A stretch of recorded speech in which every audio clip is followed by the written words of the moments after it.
Hey guys, this is Gloria. So I wanted to do a video sharing how I use the new Hampton press along with the new Hampton Art ink cubes, as well as the clear stamps. So I purchased all this stuff on yesterday, and so I wanted to play around with it and see how the layering goes and how the inks stamp out, as well as how the stamps look once they stamp out. So I figure I would just do a video of it.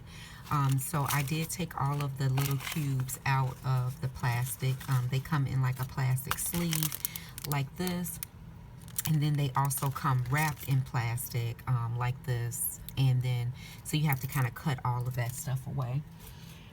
So I have a piece of watercolor paper here in my stamp press, and let me just get it more in frame for you guys.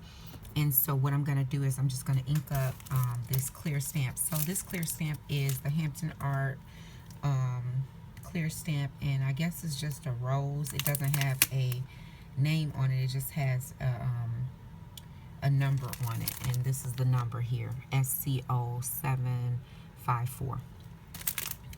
So I picked this up from Michael's. It's regular $10, and I got it on sale for $5 because of the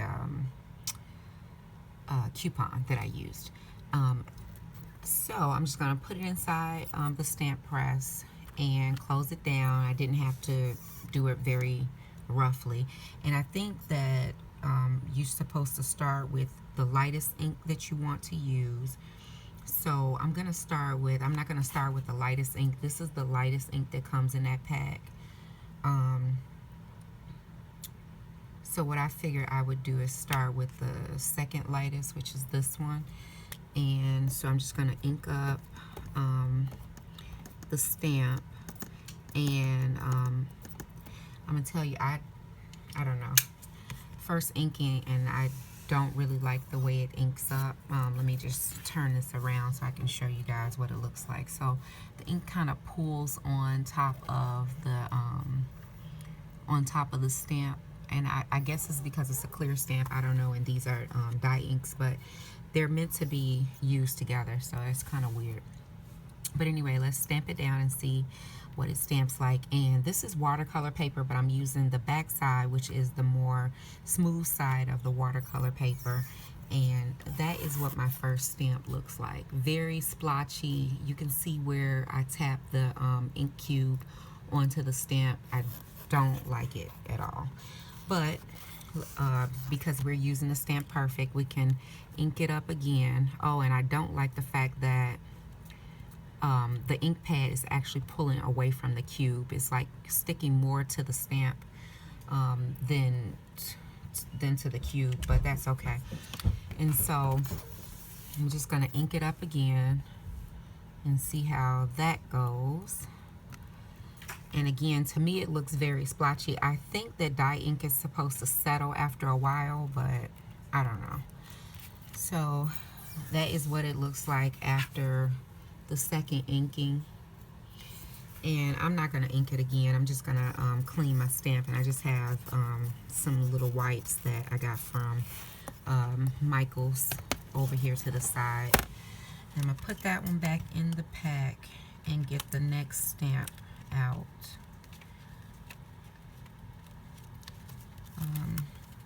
So the next stamp is going to be this one right here.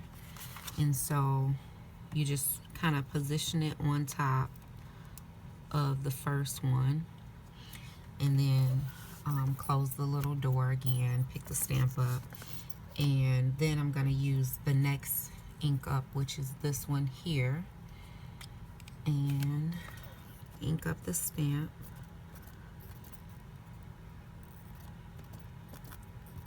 And again, it's kind of pulling on the stamp. And I know that a lot of times you can use a fingernail file and file your stamps first, but I don't know. I just think that we shouldn't have to do all of that because it's sewed together. It should work together fine, and you shouldn't have to condition and all that stuff. So anyway, let's see how this looks. So that is how it looks with the first stamping. And I mean, I can't really see the detail of the rose that I thought I was going to see, but let's do it one more time. So I'm just going to ink it up again.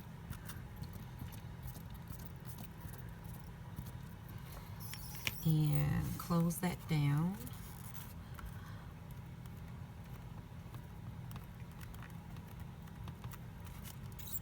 And that is what it looks like. And it looks much better actually with the second inking. So let me clean that off.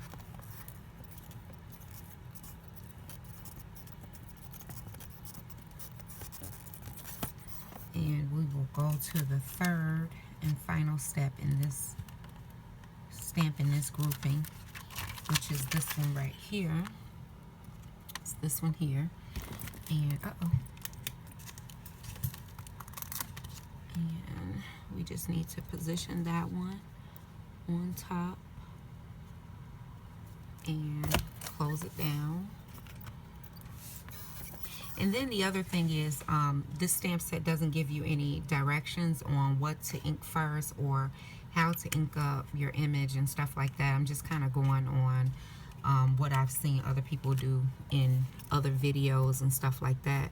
But I think that they should have given you some type of clue of what stamps first, which ink stamps first, like darkest to lightest or lightest to darkest, whatever. But let's stamp that one down and see what that looks like.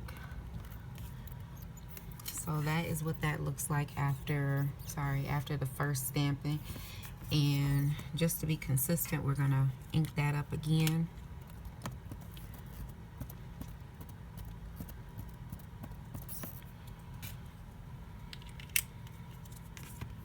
And we're gonna stamp it a second time. I love the idea of these multi-layered stamps, because then you don't have to watercolor, you don't have to use your alcohol inks or anything like that. But I just think that it should work, you know.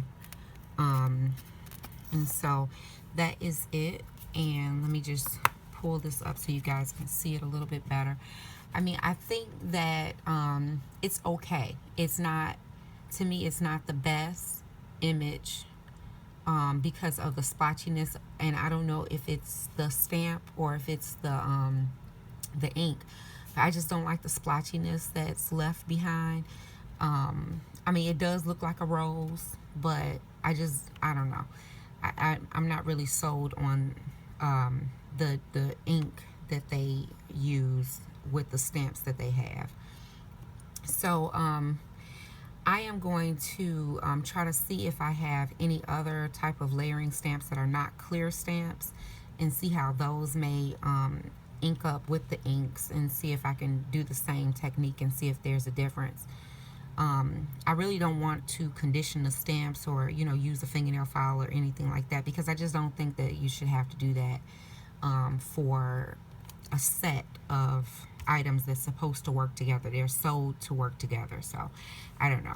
But I absolutely do love the stamp press. As you can see, you know, the paper didn't move at all, and I was able to restamp. I stamped on this particular cardstock 6 times, 2 times for each ink, and the paper didn't move. Everything lined up perfectly, so I love that about it. But I just don't know if I'm necessarily loving the stamps and the die that they have, the ink that they have to stamp with. But that's about it. That is my little review of the Hampton Art perfect stamp press, and the clear stamps, and the Hampton Art die inks. So if you have any questions or comments, please leave them down below, and I'll get back with you as soon as I possibly can. Take care, guys. Bye.